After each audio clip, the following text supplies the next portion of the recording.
Today, we'll be talking about why some insects are making a big buzz in the food industry.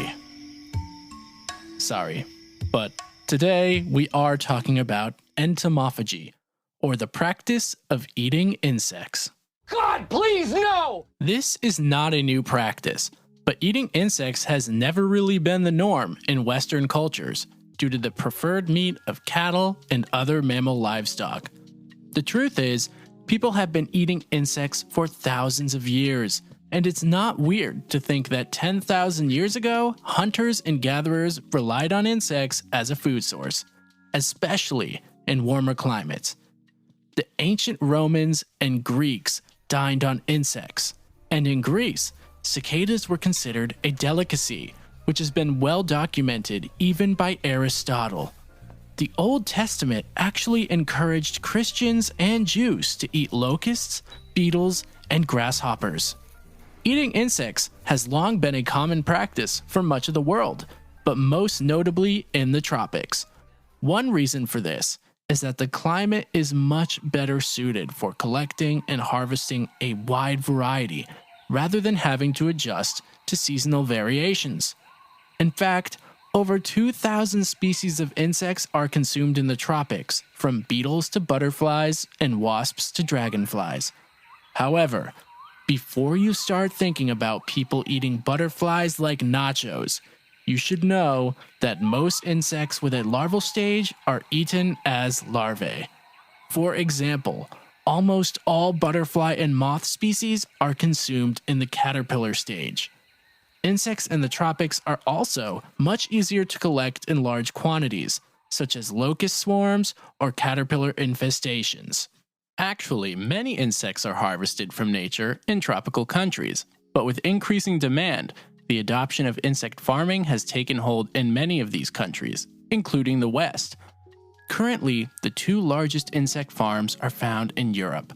One was built in northern France, and the other is in the Netherlands. More and more money is being put into the business of insect farming as the demand and popularity are increasing. One of the reasons insects fell out of food fashion in the West was because they were seen more as pests. This is especially true after we started getting more into agriculture. We switched our focus to livestock, and insects became a public enemy. A lot of what we eat is dictated by cultural conditioning as opposed to logistics and nutritional value. For example, in the West, we'll eat shrimp, lobsters, and other arthropods with no problem. And we also eat a lot of pork and oysters, where in other cultures, these are considered dirty. In the West, we mostly only farm insects as a pet food, but this is beginning to change. As mentioned earlier, more and more insect farms and edible insect companies are taking hold in the Western world, and this is because we are getting more environmentally conscious. Let's take a quick look at the shocking benefits both to eating insects as a source of nutrition, but also for environmentally friendly practices. Insects pack a lot of protein for their small size, as well as calcium, omega-3s, and vitamin B12. They also contain a lot of iron and your essential amino acids.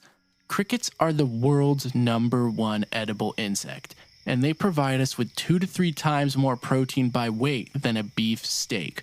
They also contain 180% more iron, as well as high levels of vitamin B12, calcium, potassium, zinc, and a whole bunch of other necessities.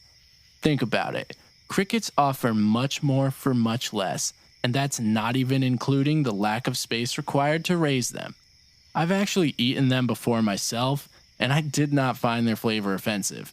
Of course, you can saute or eat crickets in a variety of ways now that they are becoming more popular. One such method is to use cricket powder.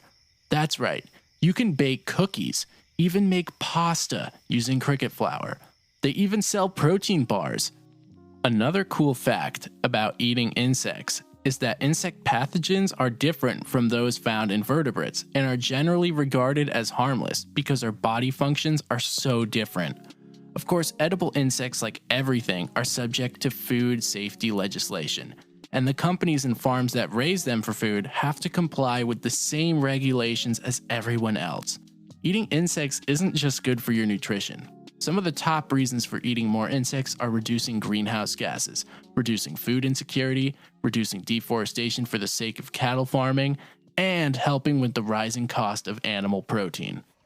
Did you know that conventional livestock are responsible for about 14.5% of global greenhouse gas emissions? Livestock are also responsible for 2/3 of ammonia emissions, which causes soil and water acidification. Okay, at this point you might be thinking, alright, but what does soil and water acidification even mean? Well, acidification happens when there's too much decomposing matter in the soil and or nitrogen, and this makes the soil infertile and unlivable for many plants and animals. 70% of all the farmland in our world is used for livestock production. I think we might have to get used to seeing insects as a food source in the coming years, and I'm personally okay with that.